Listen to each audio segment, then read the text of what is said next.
you ever want to see a system get unstable fast, start installing RGB software.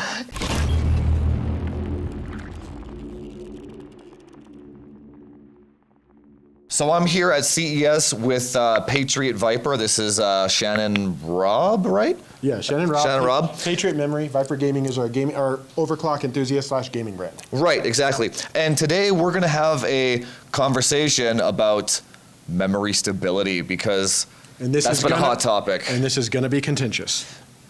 It already has been. Yeah, we've literally been talking 2 hours offline. It's honestly, God, there's a lot to cover here. There really is. It's a very, very complicated topic. So basically, let me start. So the point of confusion or contention here is basically what the consumer is seeing in terms of stability versus what manufacturers are seeing in terms of stability, right? Saying in terms of stability. So why don't you start? Well, why don't you start with how do you validate your memory sticks? Well, so we can sell them at 8,000. Okay, well, first of all, we try to find the limitation of the platform. So it starts with our initial overall design. So we build the BOM out, we build materials, we build the sticks. Then we start trying to find, okay, what's the limitations of the ICs? What's the limitations of the platform? But it also depends what it's defined for. For example, if it's, let's say, destined to be a 6400 bin kit, then we know that, XY chipset, once we've done that validation, once we've done the testing of the extreme upper levels of a lot of boards, we know roughly what to expect, kind of like you've done. But Right.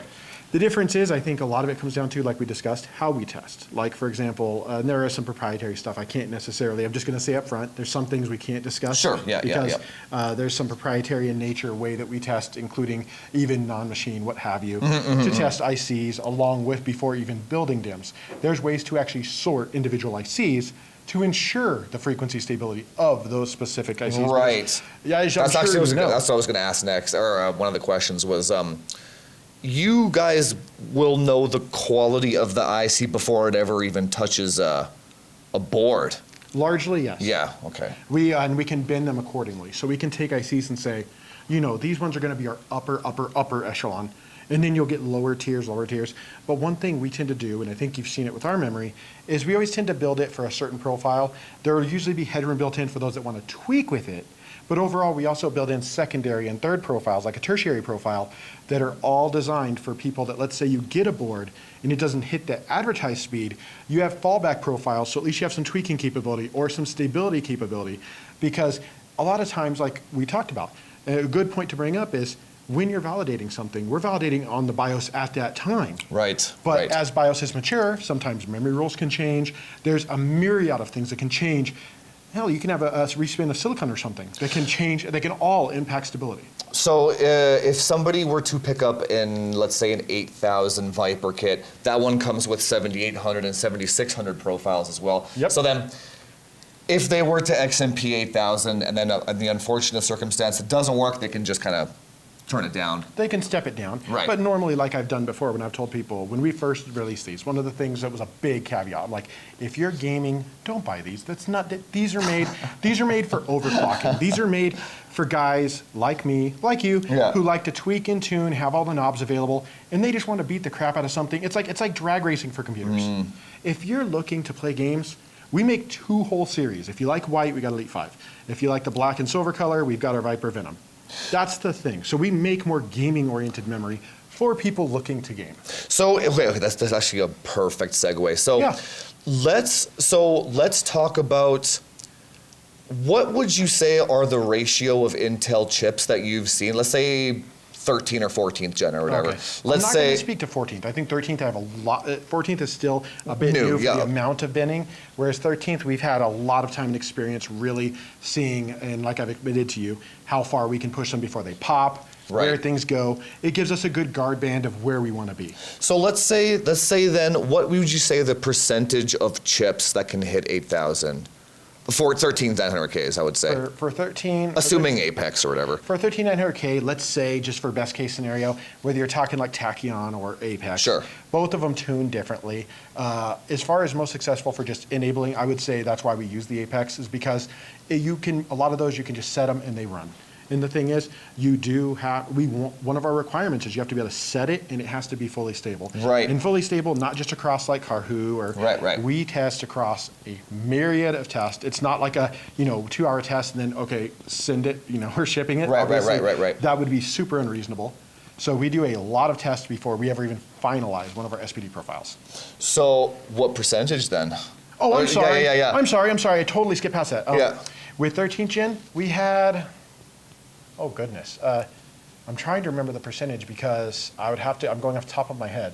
I think I have an Excel sheet because we scaled it from because back then we had some chips, I've seen some real dog water, horrible chips that won't even do like 72, you can swear on my 7400. channel. It's all good. Everyone's all good here. But my team might see this and they're like, why is he saying that? Well, actually I say four-letter words all the time in front of them. So fair enough. Fair enough, That being said, I think we're at least in the 2-digit range, but it's definitely in the declining percentages. And that's something, actually, if you've watched the other videos I said the same thing.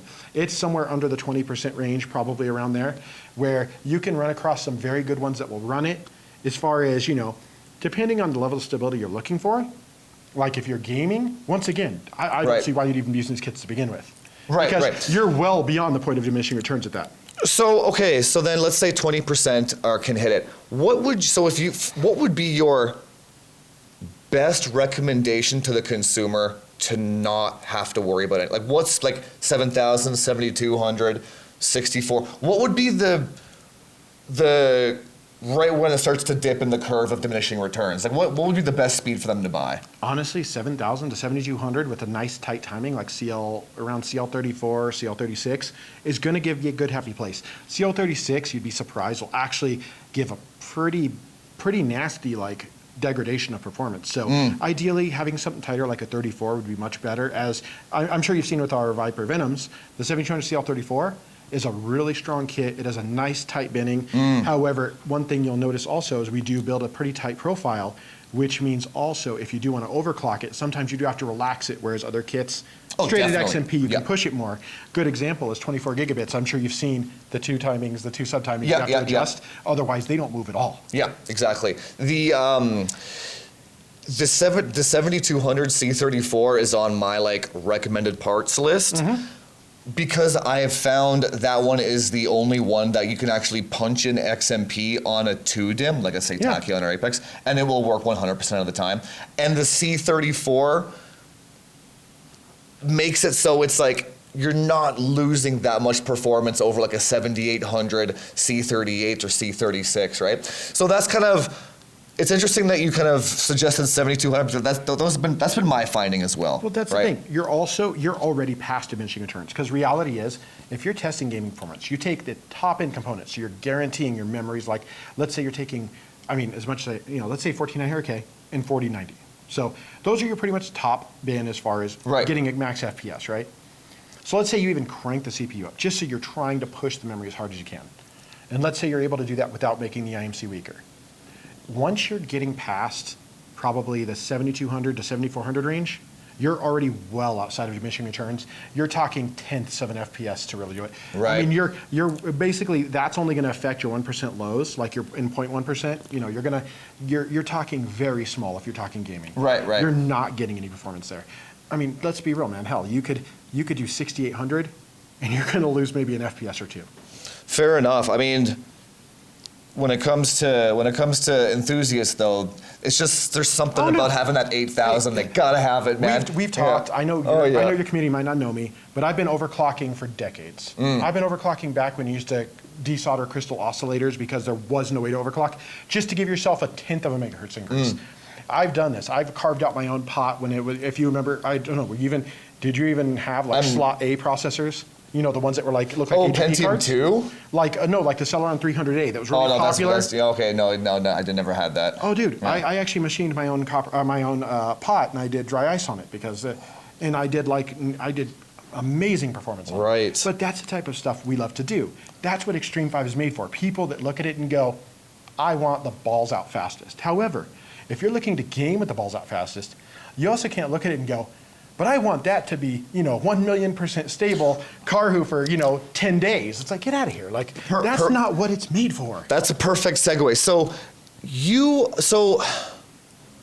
there should be, I don't know how to word this. There should be, if you're a gamer and you only play games, get 7200. If you are a guy, if you need that, if you need it, yeah, you could do 66, 6800, save some bucks, put more money into a GPU. You're going to get way more FPS out of right. that. The Extreme 5 and the 8000 kits, the 8200 kits, yeah, that's for people that want to sit in a BIOS screen for a couple of weeks and figure it out, kind of thing, right? That's the people that love to play Super Pi they or enjoy 3D it. Mark. Yes, you're yes. not playing games. Well, you are, but your games just happen to be benchmarks. That's a great way to put it. Because the thing is, like I asked you, I said, do you play games or do you play Carhu? If you play Carhu, great. Yeah. You can tweak and tune to your heart's content. But that's not my target audience for a lot of these basic gaming DIMMs. Right. If you're in an overclocking DIMM, dude, you're going to have to figure it out for your platform. I mean, even board to board, there's tuning differences. You've seen it. Like you can have 3 Apexes, and all of them, especially with different CPUs. I mean, we talked about it. Like, for example, 14th gen, it's no secret. Some of them are backwards. Some of them, you have to lower SA to get them stable. It's insanity. So it's like, and the thing is, when you're building these profiles, the board has to figure that out. Like, when you have auto rolls for a lot of things, the board has to make those changes. And that's where I got to give the Asus team a lot of kudos is their BIOS team is constantly churning out new updates to try to make things better. Does sometimes things go wrong? Absolutely. I mean, that's the cost of business, man. I mean, things don't always. I mean, how many times have you received like an update on your computer, and next thing you know, like, good example, Microsoft installing HP for everybody. Right. Every time you do an update, sometimes you run into small issues. So that's actually a perfect segue to the next question then. So if you guys are advertising the fives for the Extreme 5, you're talking Extreme about, right? 5, yeah, Extreme 5 for enthusiast class type of person, like a overclocking type person, what have you guys seen in terms of like return rate or RMA rate on those? Like, do they buy an 8000 kit, throw it in, errors, and then they return it, or is it only enthusiasts buying those, and then the gamers kind of smarter about it and they're buying 7200s? Most of the people I've seen buying it that I've seen, I mean, obviously I can't see every person. Right. But the people I've seen, a lot of them are tweakers and tuners like us anyway. So they're buying it. They may set XMP as a starting point, but are they running it? No. First thing they're doing is running a benchmark. Then they're going, okay, what can I tighten, or how much more speed can I get? Because I want that next, I want that next few points in my benchmark. But as far as gamers, I've seen some people buy it. And like actually we discussed this off camera, so it's kind of hard to keep referencing back to what we discussed. I've had several people where I see them post, and I'm very active on our social and whatnot. I'll actually reply to people and help them and go like, hey, you know what? You can either choose a different kit that's like lower speed to more match, or I can show you like what you can change. Like, for example, hey, that's an 8i kit, man. You've got an awesome 8i kit, so your board's going to probably run about here. Set your XMP profile, turn it down, and then let's tighten it up some. Give you some monster performance. Because they're great, thick PCBs, so you're getting good signaling. You've got good quality BOM components, so may as well make the best of it and let's squeeze them down. But if the person's not comfortable with tuning and they want something, then I'll tell them, hey, you know what? Unfortunately, you got caught in where he wasn't aware or whatnot, or that person was not aware. They didn't know that these were designed for that. Some people may look at it and go, ooh, that looks pretty, and buy it, not realizing. I mean, I've run into a few people like that, but most of them, I just help guide them and go, hey, you know what? Roughly, here's about where you want to be. And most of them have been happy. I don't really say I've had any major returns where people are like, oh my God, this doesn't run for me. Because in reality, most people are pretty reasonable and they understand, hey, you know what? That's just not the right component match. Okay, so let's talk about, this is the last thing we'll talk about. Sure. We were talking about this offline, but what would you consider, I don't even know if this is the right question. What would you consider an acceptable level of stability for a gamer? So for my community, we do 150,000 Carhu. That's one way to put a lot of heat into your system, yeah, and your memory. Right. So Cargo is not a bad app, don't get me wrong, but like I'm going to challenge you the same way in your video as I did when we were talking. What real-world application have you used that comes close to what Cargo does? Right. So this is the conversation we were having, right? This is the hard one, and I do want to engage that because Yeah. I feel like it's a conversation worth having.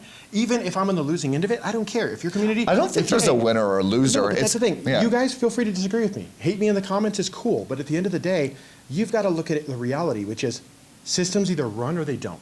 Right. So what we were talking about was DDR5 has a built-in ECC component to it, right? It built in essentially a low-level ECC. It's not Right. Like, it's not like full server, Right. registered ECC. It does have a certain capability to deal with, and also the platforms now are far more intelligent on catching errors. So a lot of times when you're talking basic computing, absolutely, it'll catch a lot of that. You may not even never notice it. But at the same time, how many issues, like I told you about, I've had Windows Scheduler or I've had Windows do within the OS itself, do certain flags or have certain like pings it does that will cause, it'll say there's an error in Carhu, but won't see anything else. Right, so then the debate becomes, because you guys, my audience, you guys have all seen the videos of people saying they swear that their systems are stable, right? And then I run a stress test for 5 seconds and it errors, right? But the guy legit swears that he's been playing games for 2 months and he never noticed tearing, crashes, skips or stutters. Yeah. And then so I'm like, so I guess, where do you draw the line? If the That's so my question yeah, to you. right, that's what I'm saying. Also, where do you define where that problem is coming from? Is it a motherboard BIOS that changed and the memory rules changed? Is it Windows causing havoc? I mean, if I'm not trying to blame Microsoft here, but let's be real. Who hasn't had issues where Microsoft causes some sort of problem? Right. So at the end of the day, who's to say that Carhu's actually picking up on an error versus something else it sees in the background that causes it to sense as a bit flip or as something like that? How do you validate that? You would almost need to be looking at the back end on every single process running to see what's triggering at that exact point, to see if there's anything actually actuating or activating that does that. Because I have found some systems that will have, let's say 24 hours in Carhu, will have 1 to 3 errors, right? Put it on a Linux stress test, multiple myriad of tests, never a single error.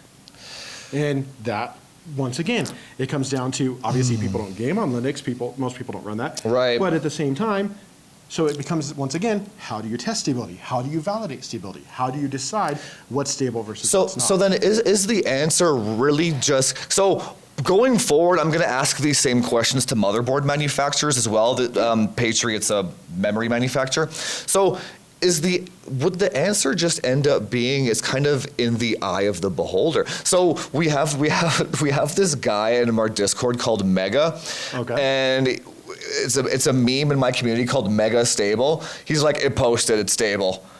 That's like, I know. That's ambitious. I know, it's so funny. Even as a marketing guy / everything else I do, that's ambitious. I mean, if it boots, I'll tell you right now, that system boots. Yeah, right. It is sure as hell not stable. Right. Because that IMC is garbage. Right. But I brought that here to show people, even you. Right. You saw, we have 9,000 running. Is it stable? Hell no. But the thing is, that wasn't what it's supposed to be. Right. It's supposed to show that we made modules that are so tweakable that if you have the skill and the time, you can take a completely trash IMC and bump it to 9,000. It may have garbage timings, but you can push things if you know how to do it. Right. And that was the whole idea, because guys like you and I like to have all the knobs available to do all kinds of crazy stuff. And once again, this is our engineering CES. This is the first CES where we've done a real engineering show where we're showing the future of what we're doing. Right. Like the CKD stuff I showed you, Right. things like that. Those are the exciting things I'm working on, including that. And does that mean that's absolutely stable? Absolutely not. But you know, the thing is, it's not its purpose. At least you're honest about that, though. Like, no. Because some of these. It'll take you about 10 seconds to realize it's not stable. No, but I will say, it's stable enough, it's been on for 3 days. Right. How about that? It's been sitting, I've run SuperPi 1 billion times. It's stable after that. Is it Carter stable? No. Is it Memtest stable?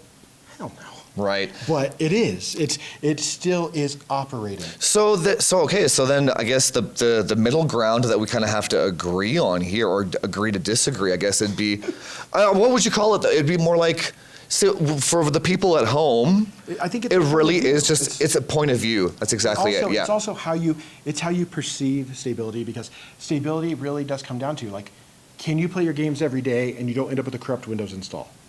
Like, for example. Right, exactly, Like, for example, yeah. you can, if you have your system, even with a fully stable system, eventually, think about it, your OS just, especially with Windows, just becomes so garbaged up and like seems like files just kind of get eroded over updates and whatnot. Without unstable memory, Right. it ends up eaten up after probably a year, a couple years. That's why you get that whole, every year reinstall your OS or whatever. Right. Because things happen, whether it's outside your control, even not hardware related, that can all muck things up. So to throw it on the hardware, whether it even be the motherboard, even if you throw it on the motherboard, it's really not, I don't want to use the term unfair. Right. But it's, unless you can justify that in a fully tangible way, where you look at it and go, yes, this falls within here. I was watching the process tree. I saw exactly what happened. Right. Nothing interfered with it. It's giving legitimate memory errors. And that's why I love like things like RST. RST will give you errors, and it will give you an exact address. So I can track that to a bank and row address and know exactly which IC it is. So I can actually spot weak ICs on a built DIMM. So, okay, this is Now, I can't go too deep into that. Right, I know, Just yeah. understand, with the testing tools we have, I can spot at a specific speed, specific weak ICs on a DIMM. Right. So, which we actually bin our ICs quite well. So you rarely get, but you do sometimes get a variance. I've sent some to a few friends who are overclockers, like my buddy Roy. And he's like, yeah, I found one, this one won't go as high. I think it has a weak IC. And sure enough, when you check it, you run it through. Once I push it to the same level he did, I can find exactly which IC it is. Then if you have the skill, reball it, put a good IC on, and next thing you know, you're off to the races. So, okay, so this would be the last question. Oh, no, you're good. Yeah, so the issue that we were running into in my community was when people, so to culminate all this into a final kind of thing, wouldn't it be better if everyone agreed on one method or one moniker of so if you go on the overclocking forums, a lot of those guys, I know. Oh, dear I God. know. Let's go to Reddit next. That'll be good. That'll be great. So you go on Reddit, people post their screenshots of 84, 86, 8800. A lot of guys will see that. I know, exactly. Post the 9000. Exactly. That's You'll see super stable. You'll see the 9000, and then they'll show the exact same thing, a screenshot of SuperPi and all that. A guy will come into my community and say, hey, this person was able to do this, why can't you do this? I'm like, dude, I have a different barometer of stability. Do you know what I'm saying? Well, so, hey, you're not mega stable. I'm sorry. Yeah, exactly, yeah. If you want to be mega stable, sure, yeah. No, Mega's going to be mad at me. See No, this? dude, Mega's such a good guy. But so wouldn't it be better? So basically, not my goal, but wouldn't it be better if there was kind of an industry standard of what everyone considered stable? So that removes the variances of advertising. That removes But it doesn't. It doesn't? Because once you have a BIOS update, all the memory rules can change. Then what? That's the problem. Like the scientific, you have to look the old scientific method. You have a control group and a variable group. The problem is there's too many variables. It can be an OS change. It could be a graphics driver change. Any number of things can impact stability, because all it takes is to do a draw call at the wrong time that can make the OS unhappy. Next thing you know, it crashes blue screens. Oh, my memory's unstable, or oh no, my power supply's failing. No, your driver sucks. Sorry. Your driver just died. Right. Okay? Drivers can cause blue screens. I mean, the thing is, there's a myriad of things. Once again, you could be running Carhu and you could have it do a draw call, even in 2D, or you could have the OS decide to park a core, or you could have whatever it may be. It could go through a small hiccup because it's pulling a background update file. Right. I've had the weirdest process calls cause issues in Carhu after hours. And I'll go and look at the event log and I see, or I'll like watch process trees and I'll see like, wait, something literally triggered right as Carhu goes, hey, something's wrong. Oh, I just clicked right at your thing. I'm sure that's awesome. Oh, no, that's Sorry for headphone users, by the way. No, these actually work very well at okay. at Noise compression. gating? Yeah, Okay. exactly. Yeah. I just did that and I'm like, oh, I'm used to talking to people one-to-one. But no, dude, the thing is, there's so many things. It's like, okay, how do you come to a commonly accepted standard when in reality you're testing stability for multiple things? So if you're testing memory stability, unless you have a literal physical machine you can plug into and go, okay, checking ICs, okay, at this specific frequency, you put a scope on it, okay, you can see the waveform, everything's clear. Yes, you have absolute memory stability. Other than that, you know the other thing you could do to verify stability or make sure if it's not having an error? Hook a scope up. Maybe pick up a cheap scope used. Right. Dude, look at the like used marketplace. Hook a scope up. That's how all the professional overclockers now, when you're validating like a high frequency record, Right. they're using scopes now because otherwise sometimes you can cheat the system. So that will show you the exact waveform and you can actually follow it and see, okay, this is actually running that frequency. That's the only way you could truly validate and be like, yes, this is stable. But then again, at that point, you're once again at the law of diminishing returns. Let's say you see it, it's perfect waveform. Now you have to question your entire stability testing mantra because you're seeing full stability on a damn scope, while Carhu's telling you it has an error. But that's because it's triggered by the OS, it's triggered by, you see what I'm saying? This, I'm not trying to flip you on your lid or make No, that's good. That's good. That's very good. Guys Yeah. look at this and go like, That's a oh good my point. God, we've all thought it wrong. No, there is no wrong way. It's just different ways. So I guess then we can just say that every community can determine what they deem as stable for themselves. That's pretty much all we can do. Well, I mean, you've watched it over the years. Every community, and a lot of communities, and a lot of even individuals find that, I mean, how many times have you heard, oh, you have to run, Prime 95 for 24 hours. Oh, God. That does nothing. Yeah, none of that. Oh, you want to test processor stability? Let's use LNPAC. Cool, let's burn down our VRMs. And then let's wear down gates. That they'll sounds fun. they'll literally talk shit if you don't do that too. But yet they won't test the way you want to test. That's exactly it. Yes, because exactly. To them, your test is garbage. Yes, exactly. And then yes, 100%. I'm looking at all of you going, I can test individual ICs. Come at me. Yeah.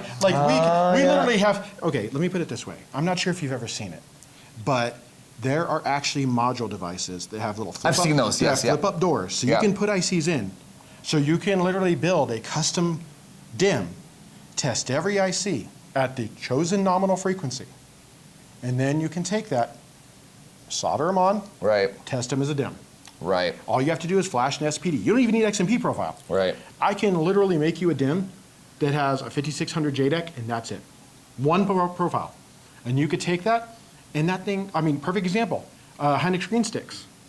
Those are just a JDEC stick. Right. No XMP profile, but those things run like hell. Yeah, that's true. And they can be super stable or they can be garbage. That's true. Depending on how they're tuned. Right. One thing I'll tell you, and you've used our sticks, our profiles are specifically built for performance. So if you want to run higher, you can, but a lot of times you're gonna have to back timings off because we crank them down. Right. We don't leave a ton of room on that, but if you do take the time to tweak them and tune them, I can pretty much guarantee you for the most part, most of our kits will have a level of headroom that will impress you and give you some room to play.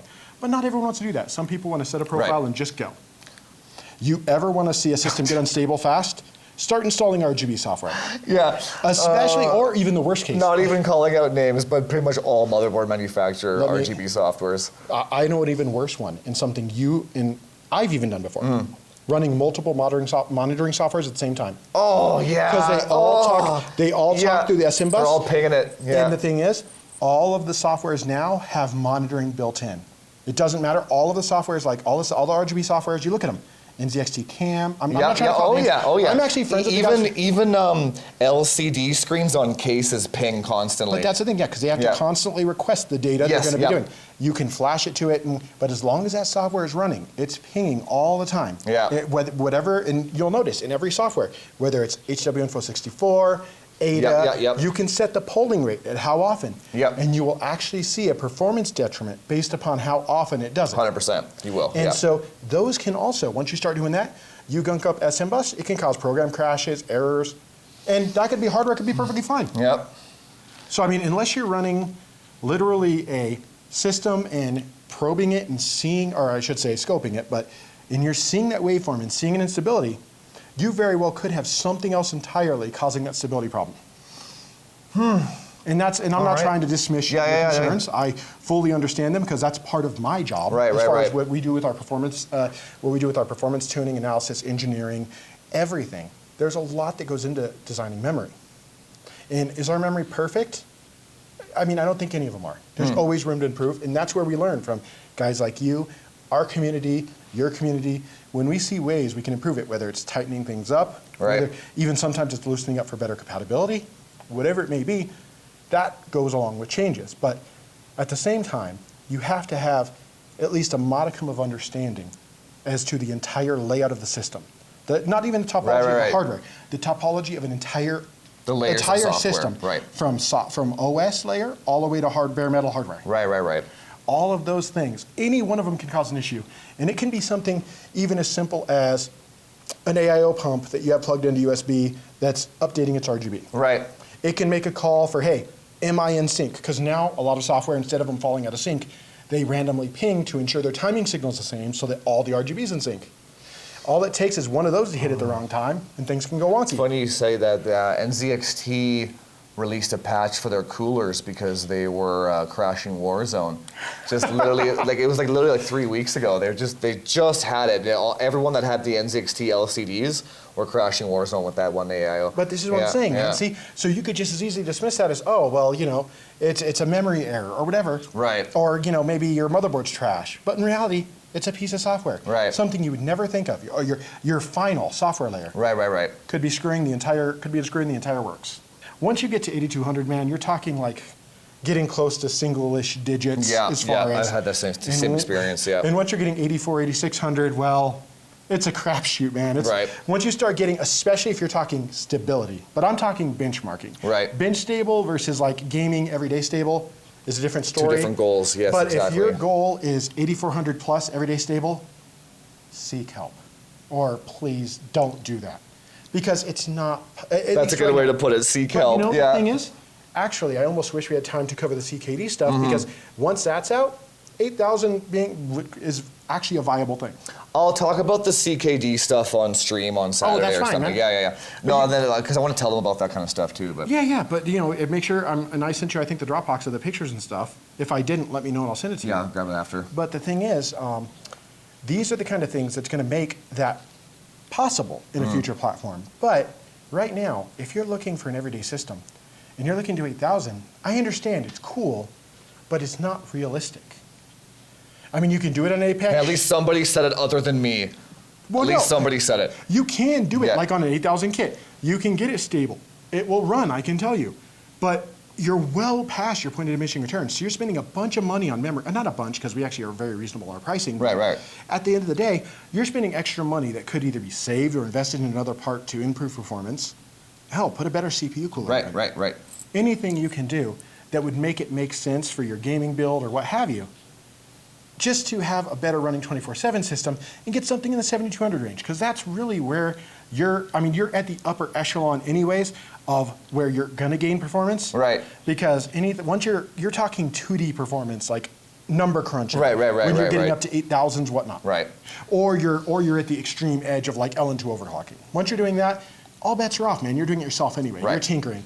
If you're setting XMP and you're doing LN2, well, you're doing life wrong. Sorry, but you Right. are. Okay, that was yeah. I think we pretty much covered everything. He's like, let me go. No, that was a hell of a conversation. I'm glad that 8000, you're on your own, seek help. No, 8200, seek help. 8000 possible, but also seek help.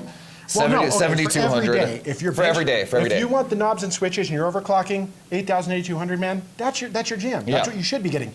If you're buying our Elite 5 or 5 for Venom, our gaming series, and you're trying to overclock them, well, actually, that's kind of funny. Our 96 gig kit, funny enough, our little light ones over there. Yeah. I've had them over 7800 already. not fully stable. Yeah, I don't want mega to step into that. Mega stable. Yeah. Mega stable, absolutely. And then, well, no, actually bench stable as well. Bench stable. And then 7200, you are A-okay, and just don't worry about it kind of thing. I think for the most part, you're A-okay unless you absolutely have a garbage chip. On 2 DIMMs, sorry, let me preface. On an Apex or a Tachyon. Honestly, even 4 DIMM boards, 7200 stability, I've seen a lot of luck with. It's not that bad, especially if you're on a refresh board. Yeah. If you're on a refresh board, like I said, the PG Nova, I've seen very Nova's stable. good, yep. That one's been very solid. 7200, not a problem.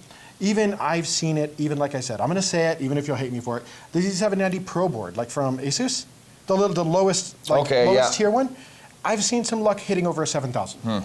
But I would say, you know what, if you're buying that level, Yeah, you're not you looking should at be buying 7200 more RAM basic, anyway. You should be Right. buying more basic RAM anyway, because Right. you're probably at a performance level and a product level on the product stack where reality is that's It probably wouldn't going make to be sense to paired spend the money. with something like a 3060, 3050. Right, yes. And something like a 12400, 13400, whatever it may Right, be. right. So you need to pick applicable components to match the system, because the last thing you want to do is have a balls out like memory kit that goes insanely high, but then the rest of the Right. parts don't make sense. Like Right. it's not, you're not benefiting from it. You should be looking at your core configuration and making the right choices so you get the optimal performance, not just one pretty number. Right. Okay, let's call it there. If we keep doing it, we're just Yeah, gonna keep going. I know. Let's call it there. So I'll keep you guys posted on motherboard point of view, but this was the Patriot point of view, the Shannon let's- point of view. And let's see what your community thinks. If they're interested, if you ever want, I have my own live stream set up Right. at home. I can always join you in your live stream. We can have a further up discussion. Sure, yeah. Leave a comment down below if you ever want to have a live discussion with Shannon here on maybe a stream, and then we can kind of get a more Q&A-esque type of thing going with you guys. Okay. Please understand, there's a lot of questions I can't answer. I'm bound by a lot of confidentiality, so if you understand, no comment, cannot comment, that you have to understand, guys. Thankfully, my community is very respectful. They're so very Okay. good there. Okay, so anyway, guys, I'll see you in the next video. Okay, thanks again, Shannon. I really appreciate you Right on, dude. hanging out. This was I'm gled you came by on fantastic, yeah. multiple visits just to get through this conversation. Oh, yeah, we've been talking like Guys, 5 hours today. Yeah, it We've was been really good. talking multiple times through today just to prep for this. It's important.